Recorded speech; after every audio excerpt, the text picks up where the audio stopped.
Hi, everybody. My name's Alan. On behalf of the crew, I'd like to welcome you to another edition of Bridging Heaven and Earth.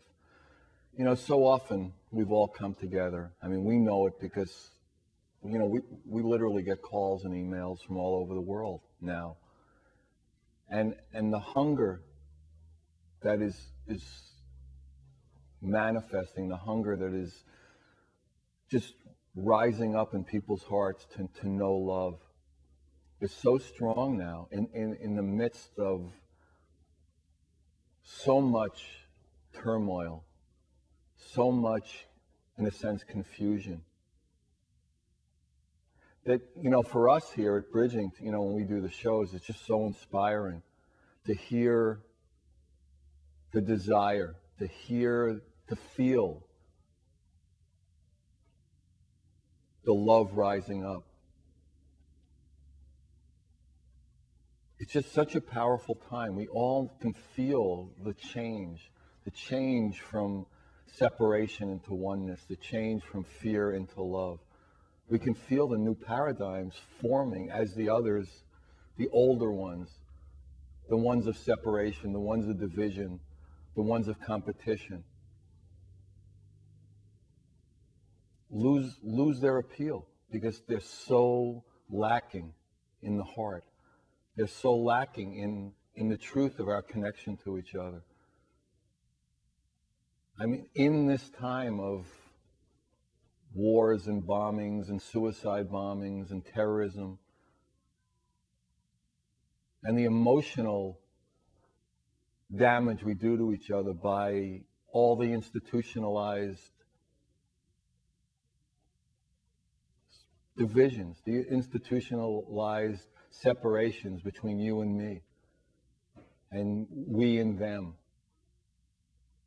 And we all know in our hearts that there's one love, that there's one heart, and we all are connected to that. We all are part of that. We all, in a sense, came from that.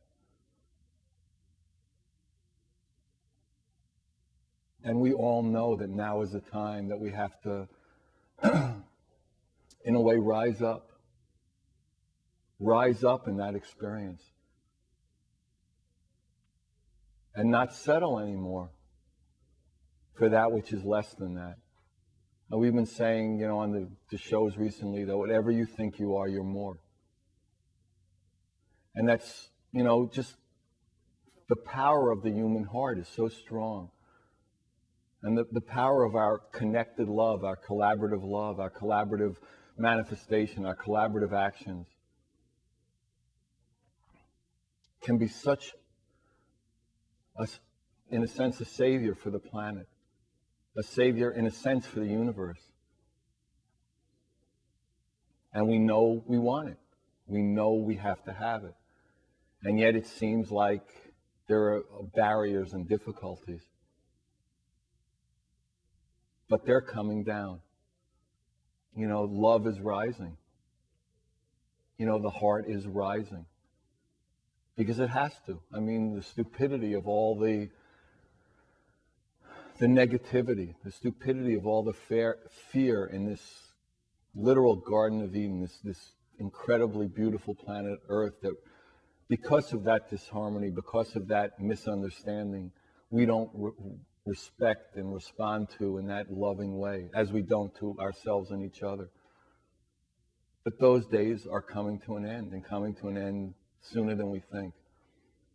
So really, it's time for us to come together in celebration, to celebrate this new day, this new dawning, this new paradigm of joy, of coming together and doing whatever it is we do, and important things seemingly joyously and lovingly, in that childlike wonder that we can be in that love and experience that love. And simply, for a human being, what we want to do is feel love and share it. And now's the time for that. And once again, this show of Bridging Heaven and Earth is dedicated to that. As you know, guests literally come in from all over the world to share their gifts and their love and their experiences and their intention to experience that love and share it. I mean, tonight's guest, Michele Denman, she's a spiritual teacher, she's a spiritual healer. At the age of 23, she just came forth and declared her intention to surrender, to completely surrender her life to God. Now, when we talk about it, I mean, what does that mean? How do you do that? I mean, those are other questions that, over time she's had to deal with. But that in her heart was, how do I do that? How do I come into that love? And in that process, she went through incredible illnesses and debilitating diseases, and healed herself and learned how to heal others, and learned the humbleness of this human experience and the glory of this human experience. And she's come in to share her love. And as most of you know, we're in the middle of this incredible international Bridging Heaven and Earth art project, where we got this vision to contact literally people from all over the world. And now we have probably well over 100 extraordinary artists and psychics and healers and just people all over the world producing a new original piece based on the theme Bridging Heaven and Earth. And Michele has produced one, and it's magnificent, and it's here, and you'll see it, during the show. And what we also have is this incredible collage artwork from a good friend, Richard Matson and Tina, of, their conception of the Bridging Heaven and Earth art piece. So we have those two pieces you're going to see. And then as a really special treat for some of you who've seen them perform live, we have some music videos of Cecilia, one of the great pure singers, lovers, on the planet today. So, it's an opportunity. It's really just settle in, have the intention to experience the love, and this is what the show's about. So please join me in a short meditation, then we'll have the first Cecilia video, and then Michele will be with us in the art. So please join me in a short meditation.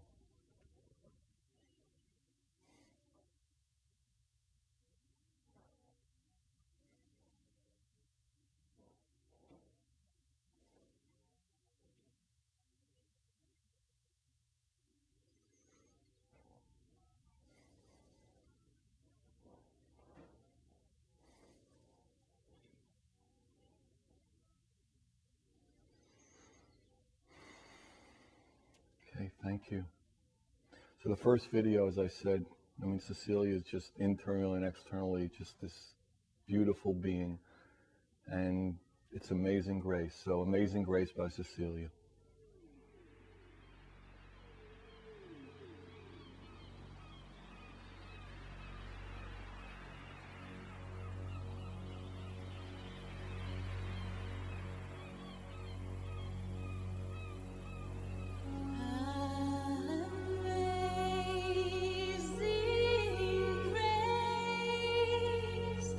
How sweet the sound.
Hi, welcome back. So that was Cecilia doing Amazing Grace. And the painting you're seeing in between Michele and I is the painting Michele did for the Bridging Heaven and Earth Art Project, Sunset on Malibu. I don't know how well you can see it, but it's really a powerful piece. And, you know, it's interesting. Let's talk a little bit about, like, I mean, we've been getting so many stories of when people do this project, even people, you know, really gifted and really, how, you know, something really happens. Let's talk a little about that. It was one of the most powerful experiences I've had on the journey. I was more nervous about the painting than the interview today. And when Shelley said, "So how's it coming along?" I was like, "Oh, okay." And I really wanted to follow through on this. And I knew that it would be something really good. But I actually had to pray and surrender up through this process because I hadn't painted since I was in third grade.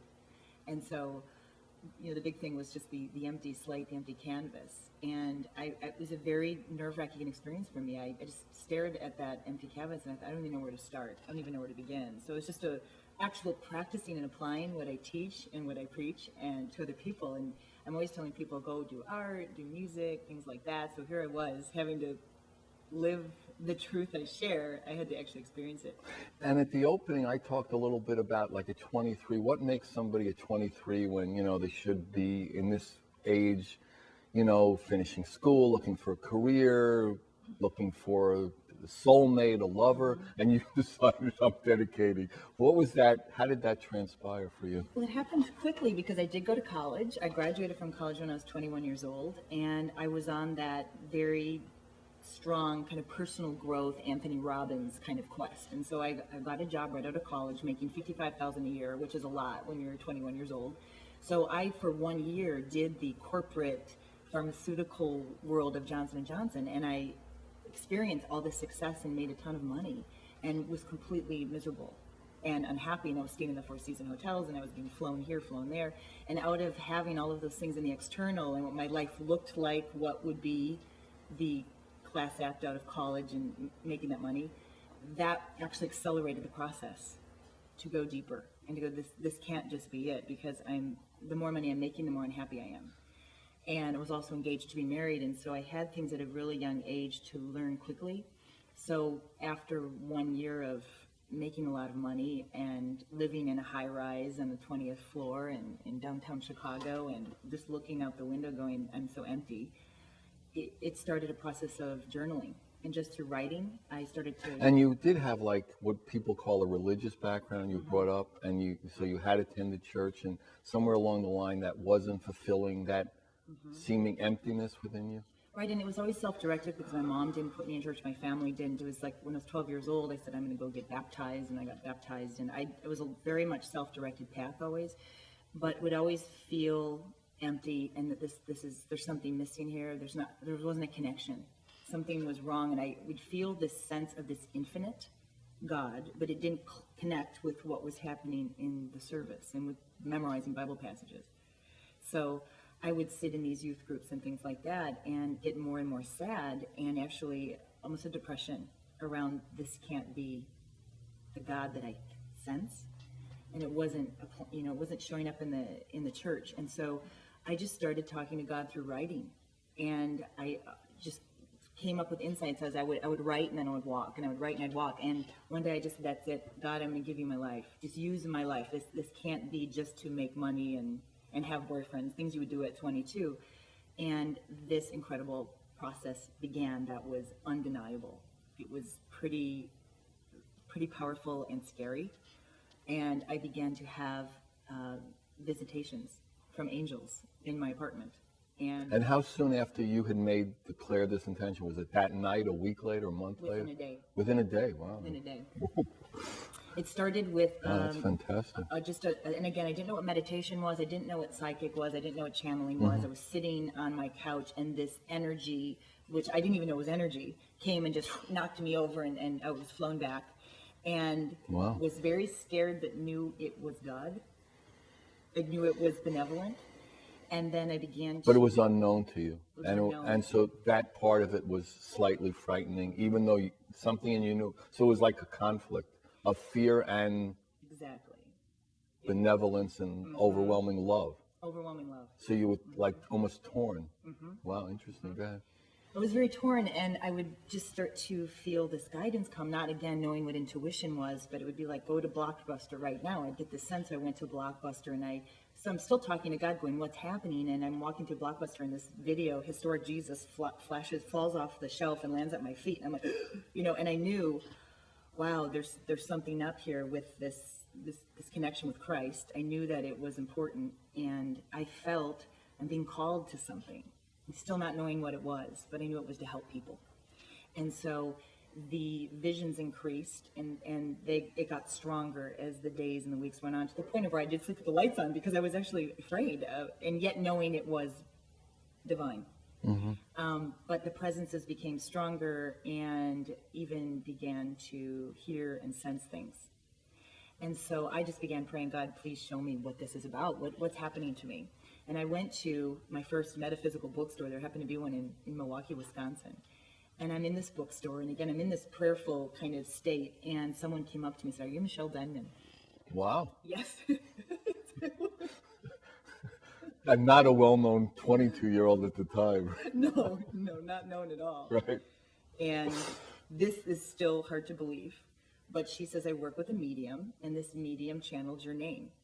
Last week, she was given the name Michele Denman, and somehow, through some synchronistic thing, she found me in this bookstore, and this medium told her to get a message to me somehow, that she had messages for me, and that I'm a channel, and that I need to call her, and she was going to guide me and help me open up my channel. And I didn't even know what channeling was. And I remember being, again, very scared, but knowing it was right, and knowing I was being led. But there was a terror/excitement happening at the same time.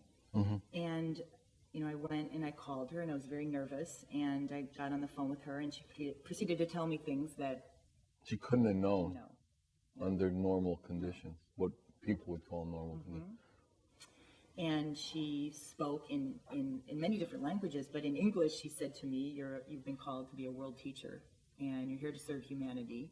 And Archangel Raphael is the angel that's been visiting you, and you are a healer, and Archangel Raphael is there actually to help you to begin to open your healing gifts. So again, I'm hearing these things, knowing it's truth.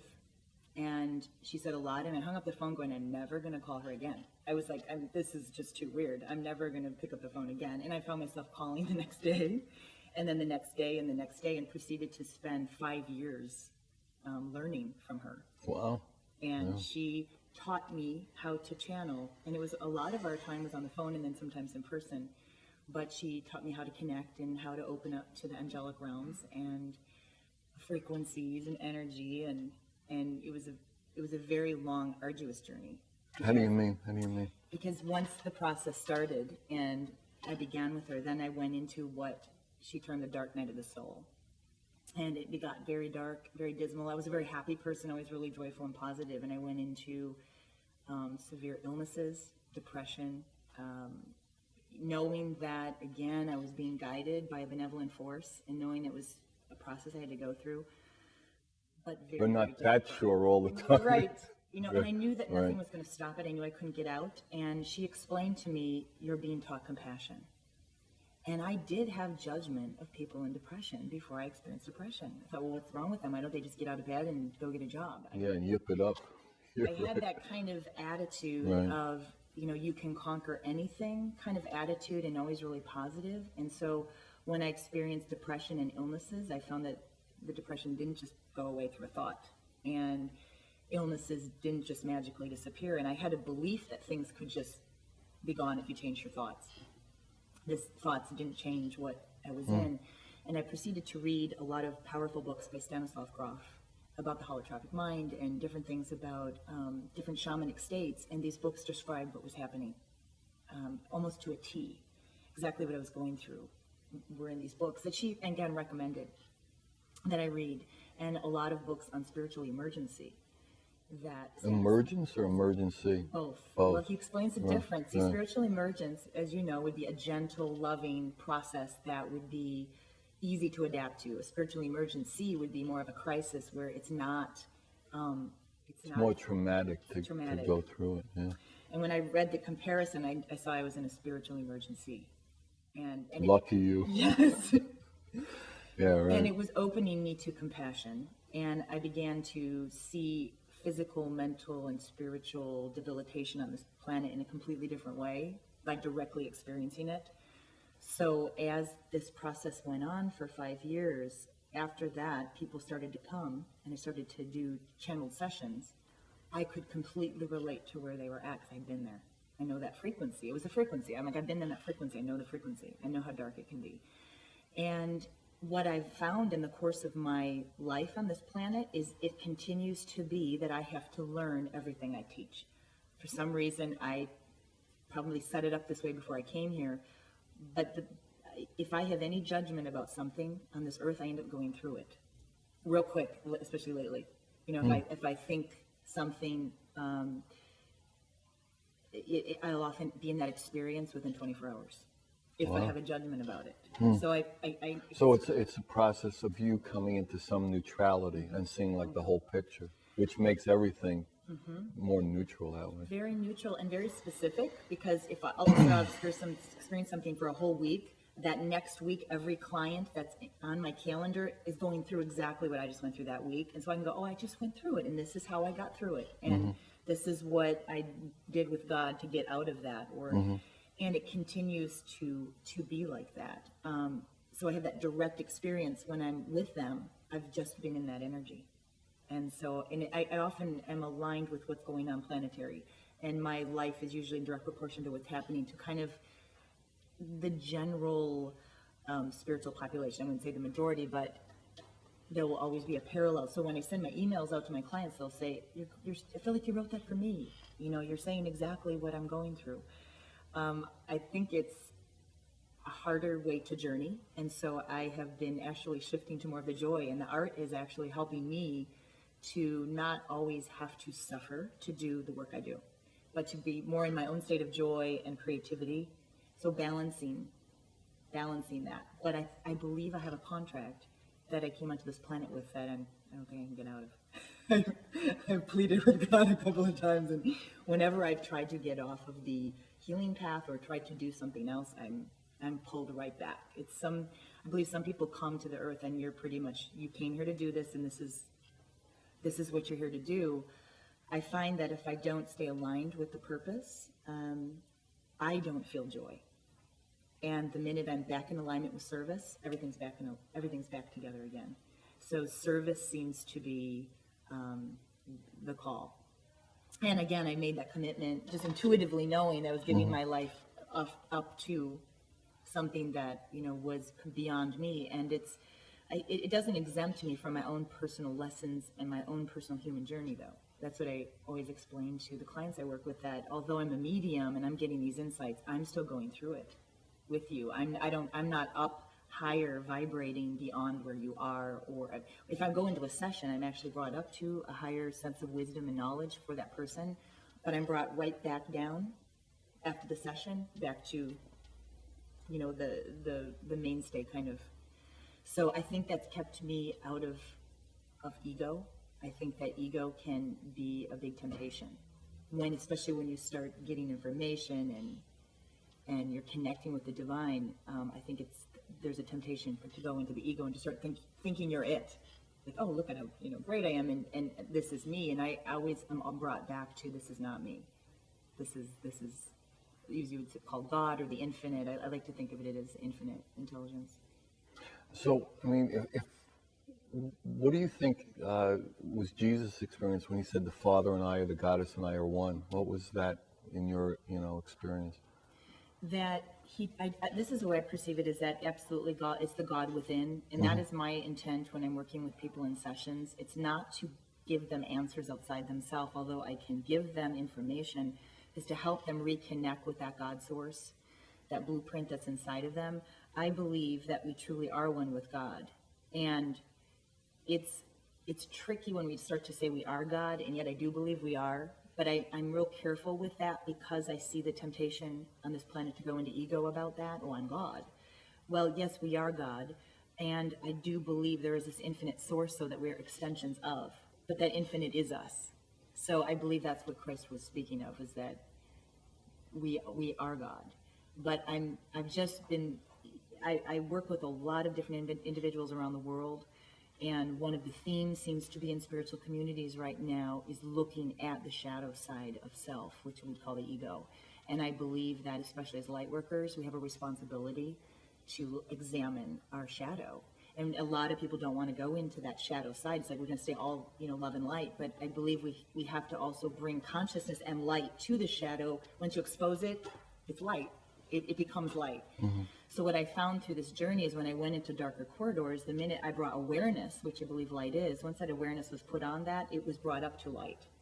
But I don't think we can avoid looking at the subconscious or looking at the darker aspects of our humanness. Mm-hmm. So that's how you would define the shadow, is the darker side of our humanness? Like, how would that manifest? I would say the different temptations of the ego. I think that the shadow is self-importance. I'm so important, I'm better than other people, because I'm spiritual, then I'm going to look down on other people. I find that elitism happens a lot. I see it in spiritual communities. Starting to think, misuse of power, that power of, I'm all this. And I think it's really damaging and can be one of the biggest, I think, things that can pull someone out of the light, is though they think they're in the light, but there's an ego trip about it. And what I've experienced in the mainstream spiritual communities this year is that has been the topic. The topic has been to examine the darker side, the shadow side, to look at really what is my motivation, what's my intention. Do I really have a pure intent about serving humanity, or am I doing it because I want to be famous and I want to be known and I want everyone to tell me how wonderful I am? Mm-hmm. I actually made a prayer when I surrendered to God. Please, God, prevent me from any public. I do not want to be public until I have worked more on my own ego. I don't want this to be about me. Are you ready for the show then? That's right. Oh my God! Now, oh my God! October was my month of detox.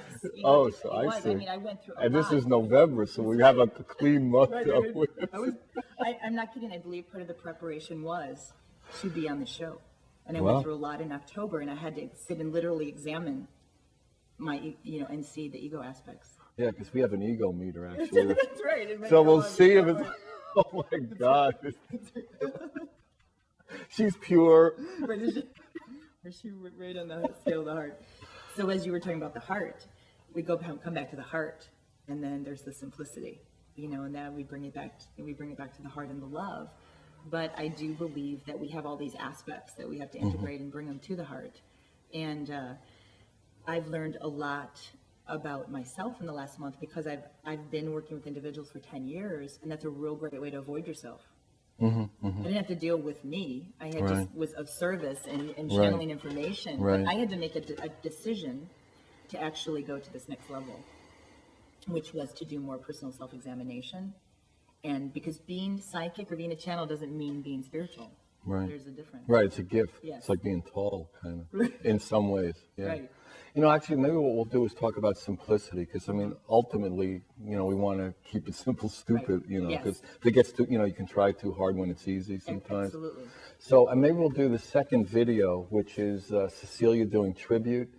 So, if you saw the first one, Amazing Grace, Cecilia, tribute, she's amazing. I hope you like it.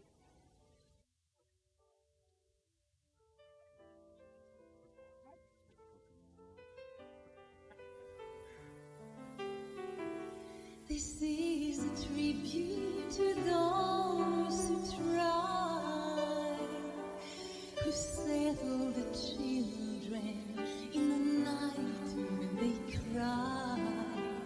This is a tribute to those who try, whose dreams never tire, who work so inspired, who reach for the sky.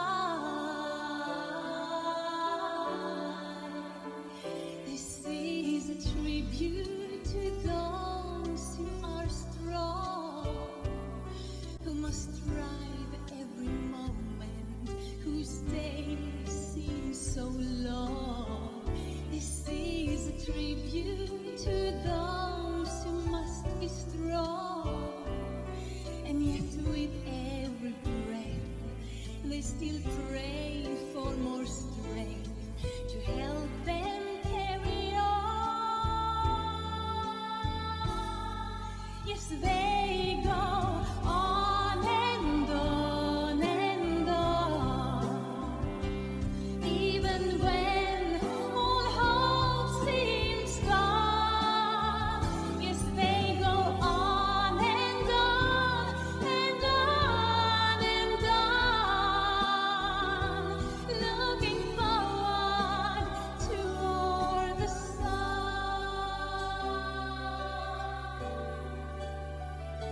This is a tribute to those who feel they feel more than they pain, and they need to be healed. This is a tribute to those who feel they need more than hope to help them overcome, to make their dreams real. Yes, they go on and on and on, even when all hope seems gone. Yes, they go on and on and on and on, looking forward toward the sun.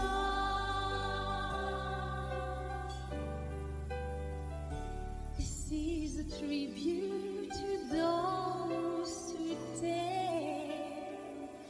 They dare to be different, to show that they care.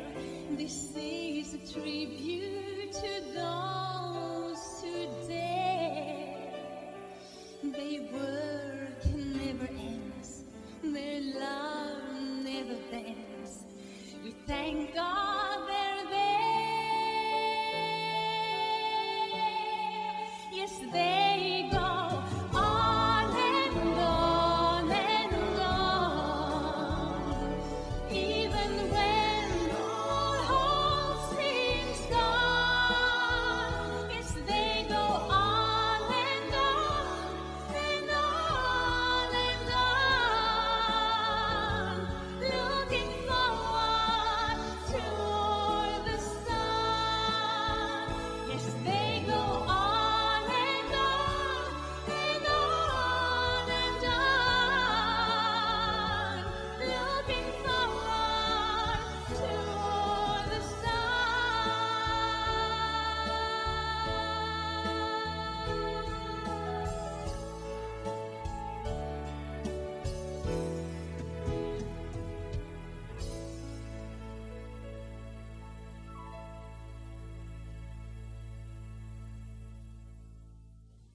Hi, everybody. Welcome back. So we're back with Michele Denman, and you just saw that incredible video by Cecilia Tribute. Now, the painting you see, which is no longer Michele's painting, is this incredible collage by Richard and Tina. Richard Mattson and Tina from the Walrus Art Gallery in Santa Barbara, and we're going to have a bridging art project opening with their incredible stuff. Now, let me read you what Richard and Tina said about, producing this piece. Alan, me, came to the Walrus Art Gallery and told us about the Bridging Heaven and Earth art project. He then emailed us 20 images of art of some of the pieces that had already come in, already on the website, to get us motivated to build a piece about bridging heaven and earth. We all have our part in building this bridge. Thus, this piece is entitled, "The City of Yahweh Was Born." We want to express gratitude to the 20 artists that made this collective piece possible, with hopes that no one is offended by the use of their wonderful work to build this montage. As more artwork arrives, we hope to continue this kind of bridging. Sincerely inspired by all of you, Richard and Tina. So, it's again just an opportunity for us all to collaborate and just have that experience. So, why don't you talk about a little bit about the simplicity that we're all coming to, and we all hope to come to, and the keep it simple, stupid part. I really believe the children that are on the planet right now are the leaders, and I've worked with a lot of these children, and they're brilliant. They teach me, And the experiences that I've had in energetic realms are this big compared to what they experience and see. Naturally and instinctively, right. And it's for them, it's second nature. They're, well, of course. Well, yeah, there's angels floating through the room. Well, like, of course, Yeah, they say. whoa, What do you mean? That's no Yeah, big deal. what are And you they're- thinking? Right, they're big ones, they're small ones, they have different colors. And I had a child that was 8 years old, and his mom just said, would you be willing to talk to him? Well, he got on the phone. He did not stop talking for 3 hours, proceeded to tell me what germs look like in the microcosm of energy. And his mother's, her jaw's dropping as she's sitting in the hallway listening to him tell me these things. And so I said, so you're on this medication Ritalin? He goes, oh yeah, it doesn't work. It's not doing anything for me, but I got to take it because I got to do, I got to follow the rules. But this child was so wise, knew exactly what was going on. And he said, well, he goes, he goes, you get it. He goes, we all have powers like the superheroes, the X-Men and the cartoons that we see. He goes, we all have that ability to be superhuman and superheroes. And so he proceeded to talk to me about gifts and how we all have that extra ESP and things like that, and as naturally as if he was talking about the weather. And so these children, I believe, are the next stage of consciousness. And these are the people that are called indigo children, rainbow children, and they're just coming in more clear and not being so drawn into the illusion as people would call. Exactly. They don't have the veils, and they are coming in very rapidly right now. And I believe we have a responsibility to clean up our act right now, to care for these children, because I believe they are here to shift this planet. And I think that the responsibility is so important right now that we do our inner work to make this a clear place on earth. I believe if we do the work inside, it's going to be reflected on the outside.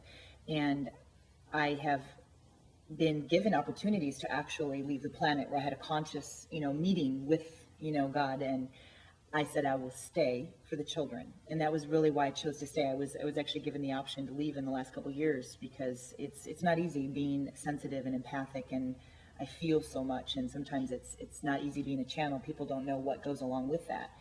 And I was starting to get a bit tired. And so I was promised rejuvenation if I stayed and support. And I said, I want to be here to be a witness to these children and what they're going to do with this planet. I wouldn't want to miss that. And so I think it's really exciting because I know that there's recently been things just even on the news talking about indigo children, and these children are starting to come forward and talk about their experiences. And it's that purity, that simplicity of the heart they just have naturally, that joy. We all had it when we were children. We're born with it. And I believe that we go through all this stuff to just come back to that, to come full circle right back to our hearts again. And I'm finding there's always themes. And the themes, when I'm sending messages out to my clients, and I have this newsletter that goes out, the theme right now is the heart. And I mean, it's always the overriding theme, but right now it's been really important that we come back to that purity and that innocence. The simplicity. Right. Of just being. Right. And it's not about doing. And so there's and we will do. We're in physical bodies, we will move. So if we're having that experience, we'll do things in that beauty and that joy.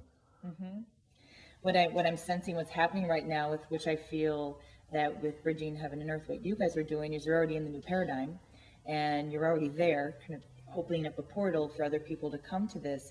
I believe we're moving out of that crucifixion, suffering energy, which is the old paradigm, moving out of crucifixion into the joy, and people are still moving through that old consciousness to come to what is termed the new earth, the new energy, whatever you want to call it. But I truly believe a new earth is being formulated, and it would be arts. The guidance I've received is music, art, creativity, dance. That is the new form of the new consciousness, where we would just be it. And we won't necessarily just be doing hands-on healing in the old way, but we will just heal by our presence. Yeah, it's vibration anyhow, really, clearly, yeah. It's not about what it's not where we would have to sit and actually go into a room and formally do the healing, but it would just happen in a conversation. And it came to me recently that right now I think a lot of the healing of the world is happening in conversations. And it could be where two or more are gathered, just having a conversation, and that is shifting. We used to talk about now we're in all over the world, the show gets out, but even when we were in a few cities that, just, even if no one's watching and no one knows, because sometimes at the beginning it was on at 1:30 in the morning in Chicago or Philadelphia, you had to be like a drunk or a lunatic that be flipping around. But it just the fact that that energy was going out, that, you know, people like you and, you know, Michael Tamora and the shock mules of Carlos Castaneda were just, you know, putting out that energy, that it was changing the city It does. by that, by the presence itself, even if no one's actually, oh, they're interesting or something like that. Exactly. And then the Berlin Wall falls in Chicago, which is already weird. You know what I mean? Energy happens, and then right. So So we raise the frequency, and definitely I think it's so important that it's in the media now. And I feel we're in a critical time right now. A lot of people talk about 2012. My experience is that it's been sped up. I don't think we have till 2012. well, even that's not too far now. It's in not. Earth years. So I've been shown 2007 as a major turning point, that things have accelerated, what we call, you know, have quickened. And I see a quickening in the quantum field already. And I have also received really good news that for a lot of us that have drudged this year, for a lot of the light workers, January 2006 is going to be quite a party. There's wow, really we're big starting things at coming. December 4th. We're having a big Pretty party, good. so we're You going to do bring it it in. first. Right, we're opening the portal for the whole year. Right. You're already ahead of the game. Right. But I do believe you already are vibrating in that new paradigm, and a lot of the light workers, when a lot of people come to me that are world healers and things, and I've been shown that they need to move into the arts, music, art. Well, it's interesting because, I mean, I think I was talking to somebody else earlier. I mean, you know, we have well over 100 people, and it's just really pretty, you know, new in terms of Earth time. And it's a whole new paradigm. It is just a level of trust. I mean, very few. I mean, out of the 120, one or two said something about contracts or copyright. You know, it's just, we trust you. We know you're going to try to do the right thing, whether you end up, you know, works out and you know, whatever. But the intention is the purity, and it came out of a pure vision. And people aren't going back into that, you know, the silliness and the fear. And, The fear, yes, which is the old. right. And so it's been so expanding. And like you said, so many people are calling and saying, I did this piece. And it's like, you know, it exploded something in me, you know. So, but we knew that. I mean, when we started, that was going to have that effect. And we saw it as like acupuncture points on the planet, you know, so. Yes, I love that, because I knew, because it brought up so much fear in me, I knew that it was going to be a powerful Important, company. right, And it was just surrender and do it anyway kind of thing. And for me, it's been about surrendering over and over again. We think we surrendered once, but for me, I've had to just keep surrendering. And Yeah, just it's like allowing. being born again every, you know, never, you know, identifying. Whatever you think you are, you're bigger. Exactly. So how do we get to where we don't think of ourselves? See, and that's the emptying process. And what I found is with painting, that chatter stopped, and I was in that zone, what people call the zone, and I was there. And I spent 3 months in Malibu this summer, and so I just went and recreated that moment, because I was painting in Wisconsin, so I wasn't in Malibu when I was painting, but I just recreated that moment and went to the feeling. And I thought, That's okay, why there was a cow there at there was- one point. I had to scratch that part out. It wouldn't make sense. Wait, this doesn't. The red barn and that's right. And but it was the feeling, and so I realized that that's where our power is in our feelings, and our truth is Right, in our feelings, right. and that's a God-given right. That I believe that our feelings can be really manipulated and programmed on this planet, and there's a lot of stuff that comes through media that, you know, you get programmed to want to go and buy these certain products and things, and it's not even your truth. So my journey is helping individuals, and I also work with groups, helping to actually deprogram them to come back to their original essence. And I have found most recently that it's really important we go back to our original core, even the original creation, whatever that core sense of self is. And I know a lot of people have had difficulty in the last 2 months, and I believe it's going to the core, getting to the root of who you really are. And there's an emptying that happens. And I believe when you empty, you start to soften. And then as you soften. The only thing left after you're empty is the oneness. I mean, That's right. You know, so it's like, you know, it just blows the whole trip. You know, All of the other, all that the wasn't other, real is you know, gone. it's really, you know, you can't have both of those experiences at the same time. You can't be a oneness and be a two-ness at the same. Can't serve two masters. Right. Christ said, I believe that's what he meant. And my feeling is, as we soften, that's where the beauty comes naturally. There's more of an alkalinity, and there's a humility. And joy. I mean, it's simple joy to be alive. And, you know, we see is like, it's really a time like, even up till now, I mean, there've been incredible lights on the planet. I mean, you know, and gifted people. but they were like all separate, so they were separate points of light. So now when we start collaborating together and trusting each other and not coming from the level of, well, there isn't enough fame, there isn't enough money, there is, that I got to, it's I and I got to do my thing and I'm my teacher, all the my's, into the collaborative nature and the oneness experience where there's just an abundance of everything. And then there'll be a beam of light, and that beam is going to be so strong. Yes. So that's what's happening now. Yeah. I think it's beautiful you doing this, gathering with art. I think that's just the beginning. And guidance has also shown me we must come together in the physical now. We have to come together and celebrate and have community. And it's so simple. And why we're not getting that is beyond me, that we're still isolating, and then with technology, with our computers, and we isolate more and more. But I think that it's beautiful what you're doing with that bridging of heaven and earth, because as you said, the multiple dimensions come together, and then it's that infinite potentiality as we gather. And I'm starting to see that happen just in the last month. People are starting to gather now, and I'm feeling it's not a luxury to do this; it's a necessity at this point. Yeah, really. I mean, plus it's more fun. You know what I mean? I mean, so if we could get back to that simpleness of it, which is more fun? Yes. Which is more joyous? And then we say, oh, I would rather choose that. I mean, the whole momentum changes, the whole, habit patterns, like you're saying, to break those habit patterns. But it's interesting, like, both in the spiritual community and the other, even to break it up is, of course, stupid. But Right. we'll do it just for the sake of talking and argument.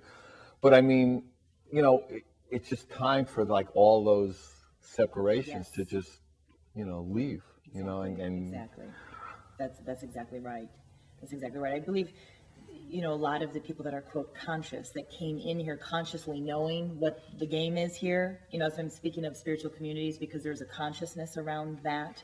A lot of what I've seen of these individuals are being called into very physical jobs or things where they're just go be amongst them kind of thing. So we can bridge that. Those worlds aren't separate anymore, the spiritual and the material, that these worlds can be. I mean, how one. can they be? Right. I mean, it's just, we break up infinity and we believe it. That's the illusion.